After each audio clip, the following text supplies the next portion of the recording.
Hello दोस्तों, स्वागत है आपका निकेश स्टडी हब पर, जिसमें हम राजस्थान की लोक कला संस्कृति को आज पढ़ने की शुरुआत कर रहे हैं। जिसमें हम राजस्थान के एक एक टॉपिक को पढ़ेंगे, जैसे है वेशभूषा है, जैसे लोक संस्कृति के लोक गीत है, किले है, स्मारक है, मस्जिद है, मंदिर है, ये सभी। ठीक है, तो चलिए हम शुरू करते हैं सबसे पहले हमारे लोक संगीतों से।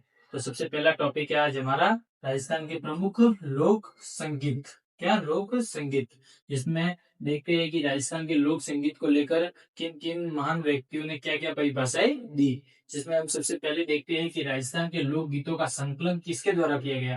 तो राजस्थान के लोक गीतों का संकलन हमारे कर्नल जेम्स टोड के द्वारा किया गया। किनके द्वारा किया गया? कर्नल जेम्स टोड के द्वारा। ये एक विदेशी यात्री थे जिनके द्वारा राजस्थान के लोक गीतों का संकलन किया गया ना। इधर उधर ये राजस्थान, पूरे राजस्थान में घूमे, उधर उधर जिनको इतने गीत मिले उनका संकलन करके एक पुस्तक में लिखा गया। चलिए देखते हैं कि राजस्थान के लोक गीतों के बारे में किन किन ने क्या क्या कथन दिए। तो सबसे पहला कथन है देवेंद्र सत्यार्थी का। किनका है? देवेंद्र सत्यार्थी ने कहा था कि लोकगीत हमारी संस्कृति के मुंह बोले चित्र है। क्या कहा था? कि राजस्थान के लोकगीत हमारी संस्कृति के मुंह बोले चित्र है। क्या है? मुंह बोले चित्र है। इसी के साथ में देखते हैं कि महात्मा गांधी ने इनके बारे में क्या कहा। तो महात्मा गांधी ने कहा कि लोकगीत जनता की भाषा और हमारी संस्कृति के पहरेदार है। क्या कहा? संस्कृति के पहरेदार कौन किनको माना गया है? लोकगीतों को। किनके द्वारा? महात्मा गांधी के द्वारा राजस्थान के लोकगीतों को संस्कृति के पहरेदार माना गया है। इसी के साथ में देखते हैं कि हमारी तीसरी परिभाषा दी थी पंडित जवाहरलाल नेहरू ने। पंडित जवाहरलाल नेहरू ने लोकगीतों को क्या कहा है? तो लोकगीतों को राज्य की आत्मा कहा गया है। किनके द्वारा? पंडित जवाहरलाल नेहरू के द्वारा राज्य की आत्मा कहा गया है लोकगीतों को।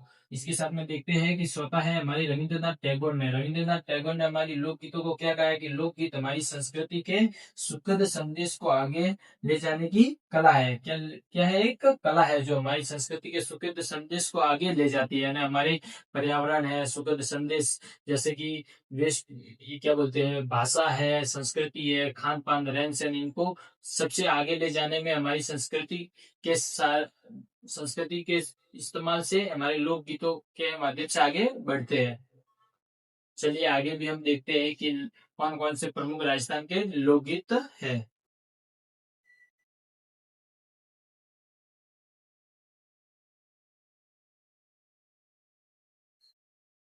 तो पहले गीत का क्या नाम है? केसरिया बालम। क्या नाम है? केसरिया बालम, जिसे मांड शैली में गाया जाता है। कौन सी शैली में गाया जाता है? मांड शैली में गाते हैं। इसके बाद में देखते हैं कि राजस्थान का राज्य गीत है। क्या है? राजस्थान का राज्य गीत है। और इसी के साथ देखते हैं कि इसको सर्वाधिक बार किसके द्वारा गाया था? सर्वाधिक बार अल्लाह जिलाई बाई के द्वारा गाया गया। किसके द्वारा गाया गया? अल्लाह जिलाई बाई के द्वारा गाया गया। इसी के साथ में देखते हैं कि एक कौन सी श्रेणी का गीत है? वीरा श्रेणी का गीत है। कैसा गीत है? वीरा श्रेणी के, जो कि युग में गाया जाता है, किसी की याद में गाया जाता है। इसी के साथ में देखते हैं हमारा दूसरा गीत है बादली गीत। कौन सा गीत है? बादली गीत, जो कि कहाँ का प्रसिद्ध है? शेखावाटी क्षेत्र का। शेखावाटी क्षेत्र में कौन कौन से जिले आते हैं? जैसे झुंझुनू है, ये सब जिले कहाँ पर आते हैं? झुंझुनू, सीकर, ये सब शेखावाटी क्षेत्र में आते हैं। इसी के साथ में देखते हैं कि श्रावण माह में ये गीत गाया जाता है। नोट करके आप लिख लेना, बादली एक रचना भी है।